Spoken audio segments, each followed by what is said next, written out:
तो स्वागत नहीं करोगे मेरा। तो आज हम लोग बात करने वाले बॉलीवुड के बारे में। नहीं नहीं नहीं, वो नेपोटिज्म वगैरह कुछ नहीं, वो हो गया, पुराना हो गया, वो उसका ट्रेंड भी खत्म हो गया। आज हम लोग बात करने वाले बॉलीवुड मूवीज के बारे में, जो कि हमें ऐसे ही बैठे बैठे मामू बनाते हैं।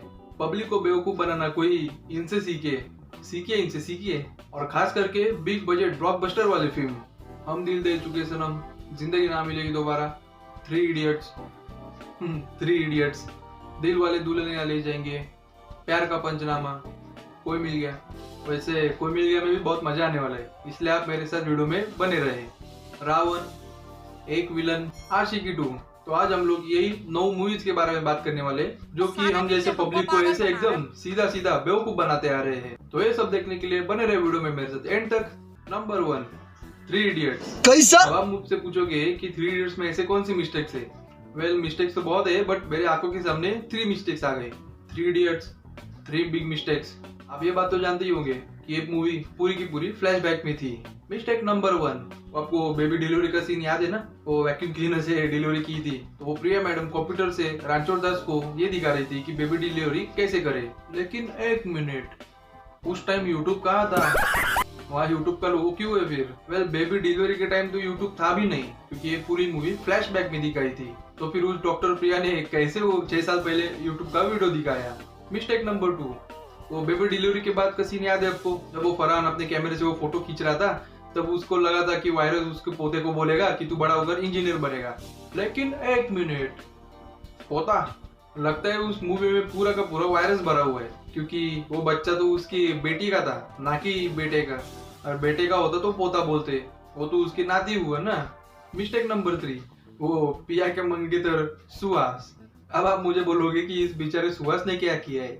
आपको वो सीन याद है जब सुहास का वो ड्रेस कोड जल गया था, और फिर उसे किसी ने कहा था कि उसकी जो होने वाली बीवी है, मतलब कि जो प्रिया मैडम है, वो बाहर किसी और के साथ फेरे लगा रही है।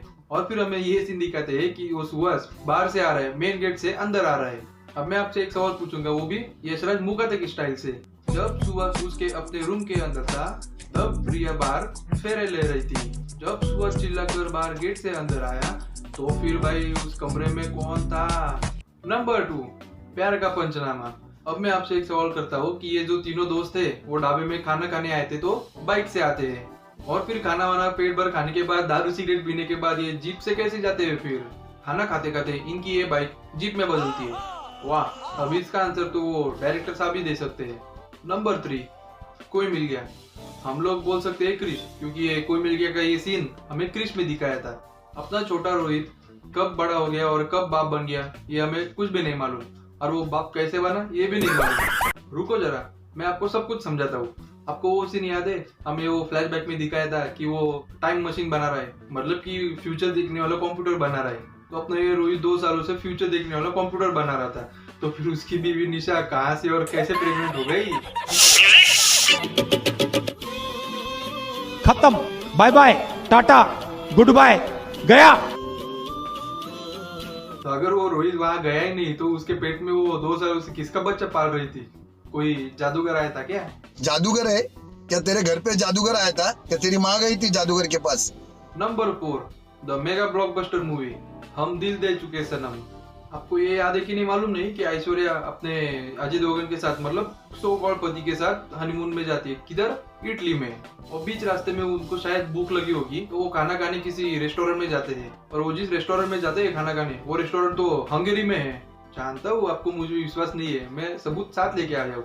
ये देख लो आपकी स्क्रीन के ऊपर, ये जो ब्रिज आप ऐश्वर्या के पीछे देख रहे हैं, वो ऐसा सा ब्रिज नहीं है, वो हंगेरी का ब्रिज है, एकदम फेमस ब्रिज, जिसका नाम है चेन ब्रिज। इस चेन ब्रिज के चक्कर में इन सब ने हमारा चेन ही खींच दिया।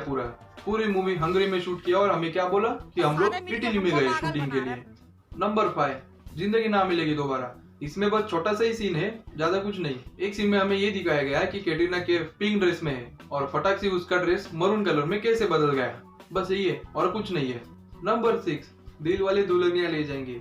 अब जो मिस्टेक मैं आपको बताने वाला हूँ वो आप सब जानते ही होंगे, फिर भी मैं आपको बताता हूँ अगर किसी को नहीं मालूम तो। मिस्टेक नंबर 1, अब भाग भाग के ट्रेन पकड़ना ये बुरी बात तो है, गलत बात तो है। अब जब सिमरन के बाबूजी सिमरन को बोलते हैं कि जा जी ले अपनी जिंदगी, तब वो सिमरन इतनी पागल जैसे दौड़ रही थी कि वो रात के कंपार्टमेंट में घुसने के लिए अपने बगल वाला दरवाजा नहीं चुना, भागते भागते आगे गई राज का हाथ पकड़ने के लिए। बाबूजी ने ट्रेन पकड़ने के लिए बोला था तो पहले दरवाजे से ही चढ़ती ना, राज का हाथ ही पकड़, ऐसे थोड़ी बोला था उसने।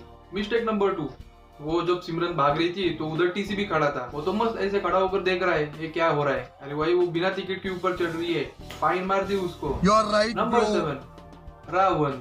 इस मूवी में शाहरुख सर का नाम है शेखर सुब्रमण्यम और वो दिखाए भी थे कि वो साउथ इंडियन है। तो आप मुझे ये बात बताओ कि साउथ इंडियन के वो हिंदू थे, आपने किसी साउथ इंडियन के हिंदू का क्रिश्चियन जैसे फ्यूनरल होते हुए देखा है क्या? ठीक है, हम लोग समझ सकते हैं फ्यूनरल आकी फ्यूनरल होता है, वेट अ मिनट। लेकिन उसके अगले सीन में हमें क्या दिखाया गया कि करीना जी अपनी पति की अस्थियां नदी में डुबो रही है। अब मुझे ये बात बताओ कि बॉडी की बरी करने के बाद अस्थियां कैसे आ गई? आपको वो गाना याद है, हमें सुनाया गया था तेरी गलियां गलियां। अब मैं उनको बोलने वाला हूँ कि तेरी गलियां नहीं, तेरी गलतियां गलतियां है। उस गाने में हमें पहले ये सीन दिखाया गया था, श्रद्धा कपूर मतलब जो आयशा है उसकी इच्छा पूरी करने के लिए हमारा हीरो मतलब गुरु ऊपर छत पे जाता है, स्नो मशीन से नीचे स्नो गिराता है और फिर थोड़ी देर के बाद हमें ये सीन दिखाया जाता है कि वो ऊपर छत से नीचे आता है थोड़ा और रोमांटिक होने के लिए, पर फिर भी ऊपर छत से स्नो कैसे गिर रहा है? अब मैं आपसे एक सवाल पूछता हूँ फिर से यश राज मुखाते के स्टाइल से, जब हीरोइन बर्फ में खेल रही थी तब गुरु ऊपर छत में स्नो गिरा रहा था और जब गुरु नीचे बर्फ में आया था तो फिर छत पे बर्फ गिराने वाला कौन था? नंबर 9, आशिकी 2। जब श्रद्धा कपूर ऊपर स्टेज पर एकदम धांसू परफॉर्मेंस दे रही थी तब अपने हीरो को बैक स्टेज में कोई जर्नलिस्ट मिलने आता है और फिर उसके बाद उसका दोस्त परेशान करता है। और मैं अभी आपको स्क्रीन पर एक इमेज दिखाता हूँ, उसे ध्यान से देखो।